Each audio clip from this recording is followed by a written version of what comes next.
I always paid attention to details, a habit you pick up when you grow up around people who hide things behind smiles. It wasn't any one thing that tipped me off about Lauren, it was a storm of tiny signals hitting all at once, so fast I couldn't dodge them anymore. It was a Wednesday when it really began. I had gotten off work early. The sun was still high, the traffic heavy, and my mind was gnawing at itself for no good reason, or so I told myself. I wasn't supposed to be home until much later. No calls, no heads up. I just walked through the door. She didn't hear me. Lauren was sitting on the couch, back turned, her voice low but urgent.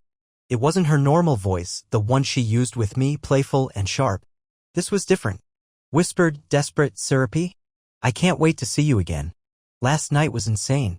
The words were like cold water dumped down my spine. I stood there for a second longer than I should have, the air around me warping, my body refusing to move. She giggled, twirling her hair the way she used to when we first met. Like she was 15 and high off the attention. I backed out of the house without a sound. Got into my truck. Sat there with the engine running. 1,000 stupid explanations battered my brain at once. Maybe she was role-playing with a friend. Maybe she was rehearsing for some show. Maybe, all of them crumbling like dry paper the longer I sat there. I didn't drive off. I waited. 40 minutes. She finally emerged, smiling at her phone, slipping it into the back pocket of those jeans she always wore when she wanted someone to notice her. She locked the door, glanced at the street, didn't see me tucked behind the neighbor's old blue minivan. Then she got into her car and peeled off down the street like she had somewhere very important to be. I tailed her. No planning, no thinking. Instinct drove me. Every time she changed lanes, so did I.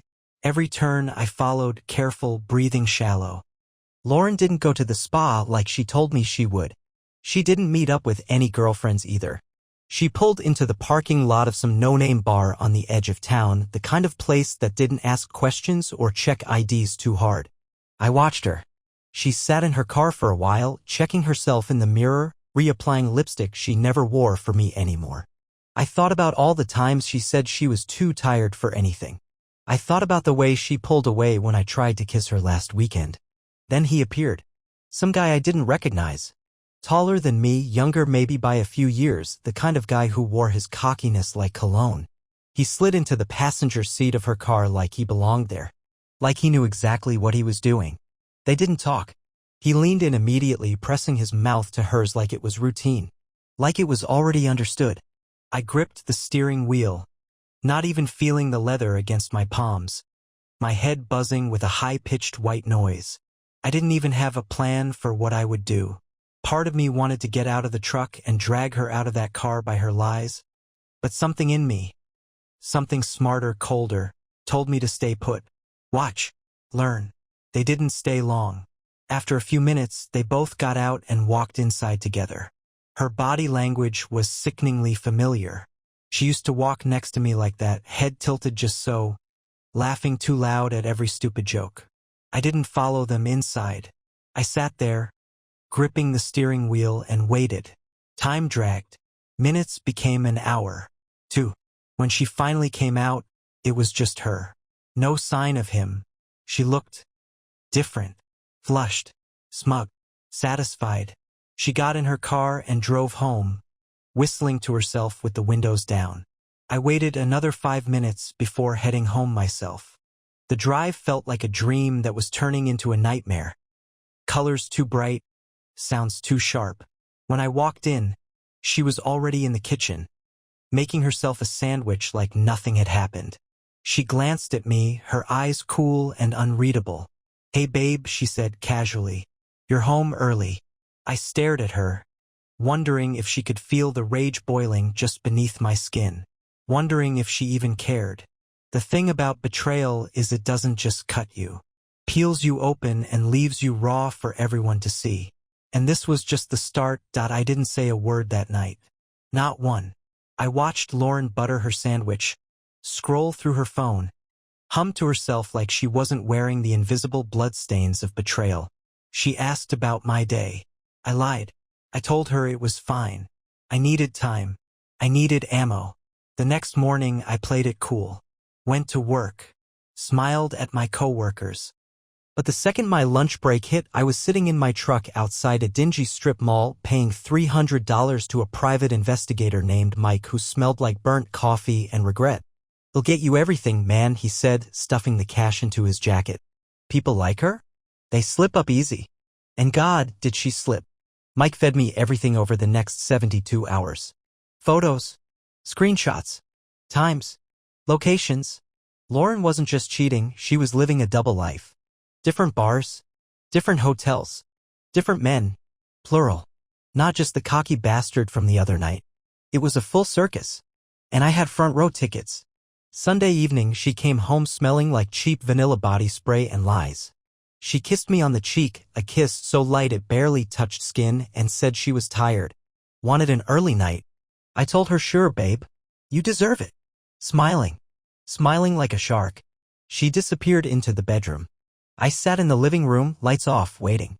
Feeling my heart hammer against my ribs like it wanted out. And when she came back out in her little pajama shorts and tank top, stretching fake yawns from her mouth, I stood up. "Lauren," I said, voice low. "We need to talk." She froze. Eyes wide. Just for a second, but it was enough. "About what?" she said, forcing a little laugh. "You're acting weird, babe." I tossed the stack of printed photos onto the coffee table between us. They fanned out like a dealer laying down a bad hand in poker. Lauren's face drained of color so fast it was like someone had pulled a plug. Silence. You could hear a pin drop. Then the lies came pouring out. First, the denial, "This isn't what it looks like. You're insane." Then the gaslighting, "You're stalking me. Do you know how creepy that is?" And finally, the blame, "Maybe if you weren't so boring lately, I wouldn't have had to find someone who actually pays attention to me." My hands clenched into fists at my sides. Not because I wanted to hit her, never, but because I needed to hold myself together. To stop myself from screaming the house down. And then she said it. The line that would sear itself into my memory forever, "Earn my attention." She sneered after betraying me. I stared at her, at the monster wearing my wife's skin. And in that moment, something inside me shifted. I gave her exactly what she deserved, complete and utter silence. I walked past her without a word. Grabbed my keys. Left the house without even slamming the door. Behind me, I heard her call out my name once. Twice. The panic setting in. But I didn't turn around. She never imagined just how empty and lonely her life would become after losing the only man who truly gave a damn about her. And this was just the beginning of her unraveling. The first night away from her was brutal. I slept in my truck. Didn't even try to find a motel. Just leaned the seat back, staring through the cracked windshield at the endless black sky, feeling like a bomb had gone off inside my chest. I kept replaying it over and over, "Earn my attention." That smug, twisted look on her face. Like I was some pathetic court jester she could mock after stabbing a dagger through my spine. By the time the morning sun cracked open the sky, something inside me had hardened. No more begging. No more second chances. No more Lauren. When I got back to the house later that day, it was like walking into a war zone. She was pacing the living room, hair a mess, phone clutched in her hand. I could hear the desperate voicemails she left me playing in the background. "Baby, I'm sorry. Please come home. I didn't mean it like that, it just slipped out, you know how I get when I'm angry. Can we just talk? Please, we can fix this." Pathetic. She didn't want me. She wanted the comfort. The stability. The man who cleaned up after her emotional messes. The second she saw me, her face lit up, a flash of hope. "You're back," she gasped, rushing toward me like we were in some cheap movie where love conquers all. I held up a single hand. She stopped dead in her tracks. "I'm just here for my stuff," I said coldly. "You and I? We're done." I could see the words hit her like bullets. She staggered back, blinking rapidly like she couldn't compute what was happening. No, you're not thinking straight," she babbled, grabbing at my arm. This is just a rough patch. Couples go through this. We can fix it." I shook her off like she was nothing more than smoke. Cold. Final. Lauren changed tactics instantly. Her eyes narrowed. The mask dropped. "You're seriously gonna throw away 6 years over one little mistake?" she hissed, voice dripping venom. "Good luck finding someone better, you boring piece of sh***. There it was. The real her. No more pretty lies. No more fake tears. Just venom and fangs. I didn't even flinch. Didn't scream. Didn't curse her out. I picked up the duffel bag ID packed before leaving. slung it over my shoulder, and walked out. No goodbye, no last glance. Just the sound of the door clicking shut behind me like a final nail in a coffin. Lauren had no idea yet just how badly she'd it up. She thought she could shame me into staying. She thought I needed her. But in truth, she was about to learn what it felt like to lose the only man who would have burned the world to keep her safe. And life was about to get very, very empty for her. The first 2 days after I left, blissful silence. I turned my phone off. Stayed at a buddy's house, my friend Tyler, the kind of guy who hands you a beer without asking questions. No lectures, no work it out, man. Just peace. The kind I hadn't realized I'd been starving for. But Lauren wasn't built for silence. On the third day, the flood began. Texts, missed calls, emails, social media messages, even LinkedIn, each one more frantic than the last. Lauren, please just talk to me. I miss you. You're overreacting. Everyone makes mistakes. I need you. Please don't abandon me. You're being cruel. I thought you loved me. You're nothing without me. That last one made me laugh out loud. Pure desperation. I didn't answer a single word. Silence, my final, perfect revenge. By the end of the week, it escalated. I started getting random calls from numbers I didn't recognize. Blocked numbers. Unknown numbers. Every time I picked up, it was the same thing. Her. Crying, screaming, begging, raging. At one point, she even drove to Tyler's place. Banging on the door like a lunatic. Mascara streaked down her face. Wearing nothing but leggings and some hoodie that clearly wasn't hers. Probably that dude's from the bar. Tyler looked at me like, "You want me to handle this?" I shook my head.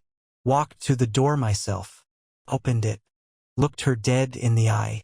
And without a word, closed it again in her face. The sound she made, God, it wasn't even human. A feral, broken noise like something dying slowly. I didn't enjoy it, but I needed it. Needed her to feel every ounce of the emptiness she had created. That night, she sent one last text. It said, "I never thought you'd be this cold. I thought you'd fight for me." I stared at it for a long time. Not because I was tempted. Because it finally hit me how delusional she had been. Fight? Fight for a woman who sneered at my loyalty? Fight for someone who spread herself out like a buffet and told me to earn her attention? No. No more fighting. No more saving. She was drowning, and for once she could sink without dragging me under. And the funny thing was, her life without me? It was already starting to rot. The friends she abandoned me for? Gone. The side pieces she threw herself at? Ghosted her the second real life came knocking. And me? I was just getting started rebuilding. The best revenge? Was watching her lose everything she thought she didn't need. There's a funny thing about silence. At first, it's deafening. But then it becomes peace. And once you find peace, you start to see just how loud the chaos really was. Tyler's couch turned into a temporary throne. I started eating better, hitting the gym again. Not out of some childish revenge body thing. No, because for the first time in years I was doing it for me. Not to be good enough for someone who treated me like an afterthought. Meanwhile, Lauren? She was a walking tragedy. Friends we both knew started reaching out. Screenshots. Stories. Apparently she had been telling everyone I was abusive. Now, classic last-ditch smear campaign. But here's the thing, when you burn every bridge on your way up, there's no one left to catch you on the way down. No one was buying her lies. People had seen the cracks for years, they just hadn't said anything. Yeah? They were laughing behind her back, pitying her, avoiding her like a contagious disease. I bumped into one of her old girlfriends at the grocery store. Anna, the one Lauren used to mock behind her back for being too boring. Anna took one look at me, gave me a sad smile and said, "You deserved better anyway." Damn right I did.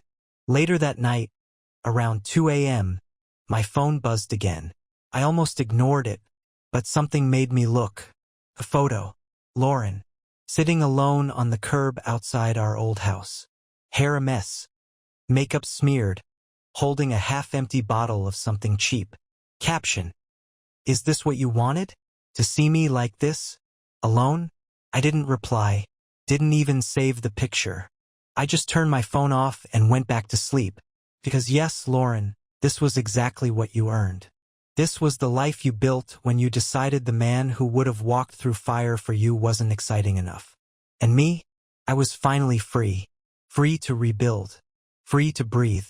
And I hadn't even begun to show her what true silence could feel like yet. Because soon, I wasn't just going to survive without her. I was going to thrive. And she was going to have a front row seat to it all. You know the saying, you don't know what you've got until it's gone. Lauren didn't just feel that. She lived it. By the end of the second week, she wasn't even pretending to have pride anymore. No more angry texts. No more blaming me. Now it was straight up pathetic. Late-night voicemails. Sobbing so hard I could barely make out the words. I miss you. Please, I made a mistake. I don't know how to fix this. But it got worse. Much worse. She started showing up at my gym. At first, just sitting outside in her car, hoping I'd notice. Then, one night, she actually came in, wearing the tightest leggings she could find, a low-cut top, hair done up like she thought she was some goddess from a music video. She tried to strut past me, tossing fake smiles around, hoping I'd crumble, hoping I'd see what I was missing. But all I felt was disgust. I barely glanced at her before turning back to my workout like she was invisible. That's when she snapped. She stormed up to me, right in the middle of the damn gym, and hissed under her breath. Why are you acting like you don't even care? After everything we had? I didn't even pause. Didn't even raise my voice. I said, loud enough for anyone nearby to hear. Because you killed it, Lauren. You buried it with every lie. Every cheap night you thought I wouldn't notice. Now you're just a stranger I don't owe anything to. She just stood there, mouth opening and closing like she wanted to say something clever. But there was nothing left. Nothing she could say that would undo the hole she dug herself into. She finally spun on her heel and fled the gym. And me? I finished my reps. Clean, calm, stronger. Word spread fast after that. Small town.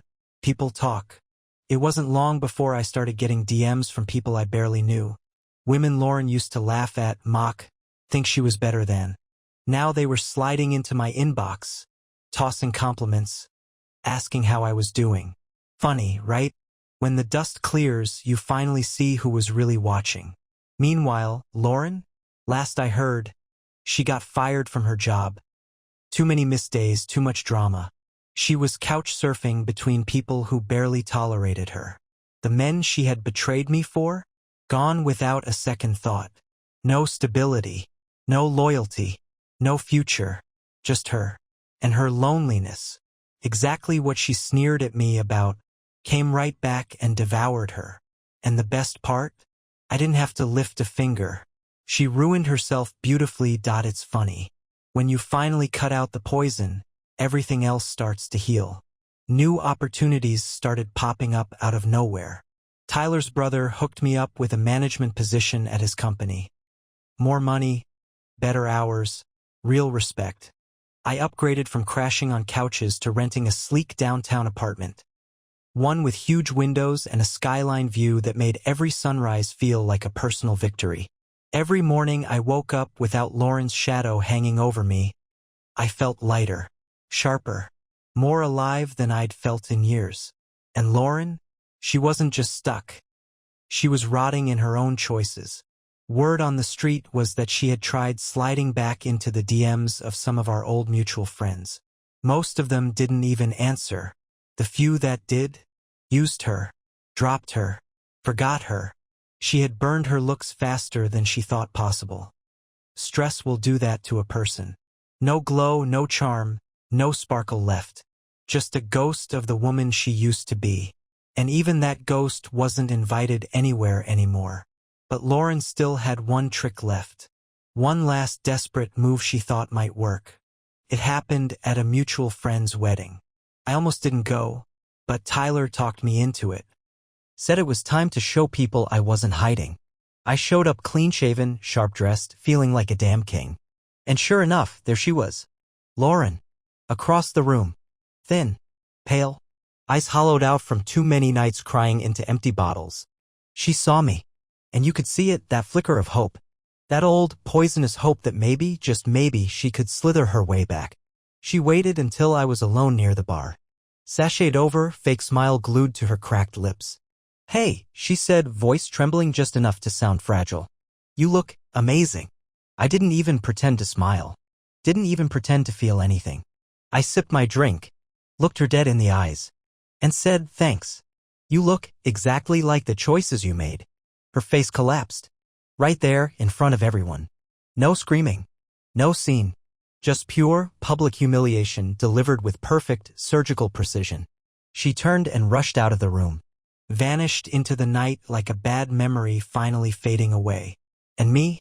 I turned back to the bar, ordered another drink, and kept living. Without her. Without guilt. Without anything weighing me down. Because she taught me something important.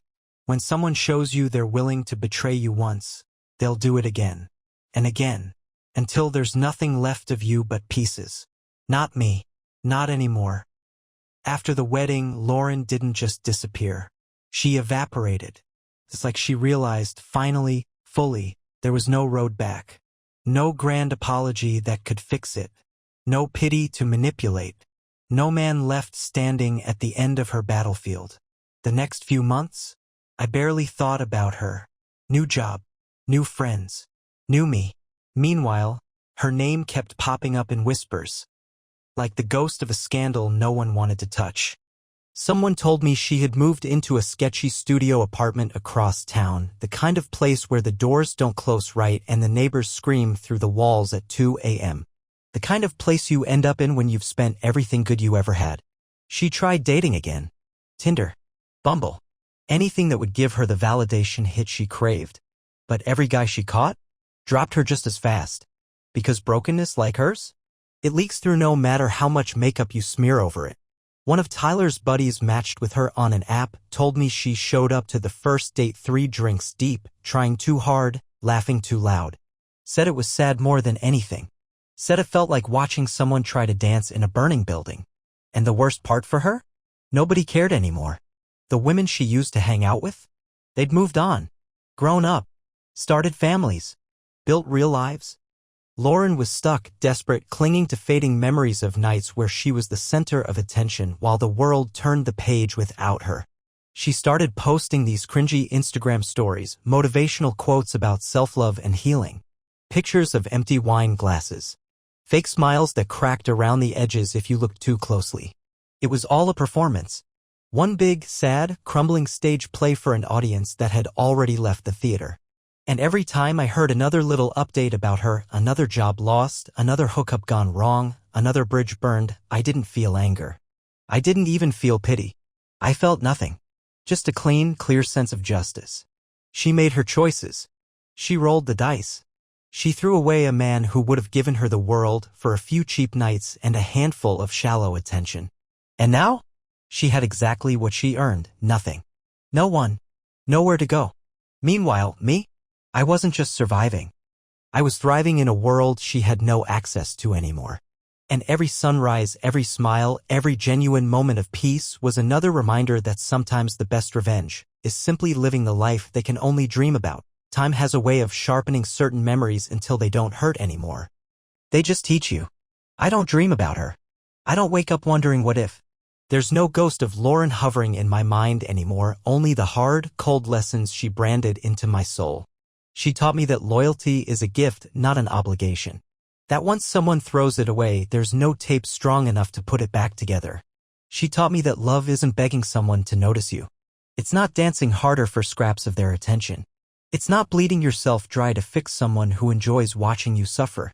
When she sneered, "Earn my attention," she thought she was making a power move. She thought it would shatter me, make me grovel, make me spin harder on the hamster wheel she built. But what she really did was hand me the key. The key to walk away. To slam the door behind me so hard that her empty echoes would bounce around inside forever. And I finally realized you don't have to fight for someone who's already at war with you behind your back. You don't have to save someone who doesn't want to be saved, who thinks drowning is just another way to dance.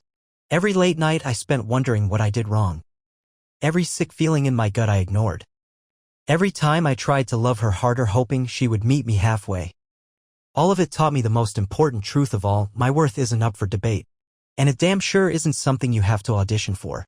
The man she lost? He was the best thing that ever happened to her. He was the home she burned down because she was chasing fireworks in other people's beds. And now? She's left to stand in the ashes alone. Meanwhile, I'm standing taller, clearer, sharper, better.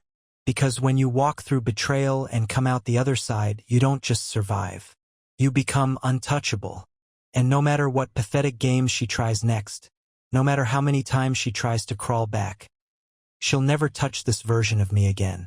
Not even close. It's crazy how life moves once you cut off dead weight. Opportunities don't just knock. They kick the damn door open. 6 months after the night I walked out, I stood on the balcony of my new apartment, overlooking a skyline that felt like a living symbol of everything I rebuilt from the rubble. No more second-guessing myself. No more apologizing for breathing too loudly, caring too deeply, loving too fiercely. I was free. Lauren? She had become nothing more than a distant bad smell. A whisper of a warning in the back of my mind. A reminder of how close I came to losing myself for someone who wouldn't have even lit a match to find me in the dark. Every once in a while, her name would still float by. Someone would mention her, casually, like an old news article nobody cared to finish reading.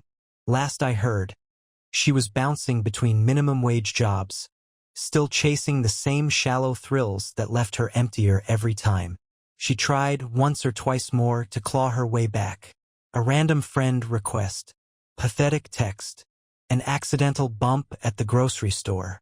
Each time, I gave her the same gift I gave her the night she betrayed me. Silence. No anger. No explanation. No dramatics. Just pure, cold, beautiful absence. Because nothing drives someone like Lauren crazier than realizing she doesn't even have the power to hurt you anymore. She lost the only man who would have built a life with her, fought for her, bled for her. And what did she gain? A few drunken nights. A lifetime of regret. A future built on ashes. Meanwhile, me? I was already writing new chapters, building a new story, one she'd never even be a footnote in. If I could say one thing to anyone going through what I went through, it would be this: when someone shows you they're willing to throw you away, believe them. Don't stay and beg to be loved. Walk away. Walk tall. Walk like your future is waiting for you just around the corner. Because it is. I didn't just survive Lauren. I outgrew her. And I'm never looking back.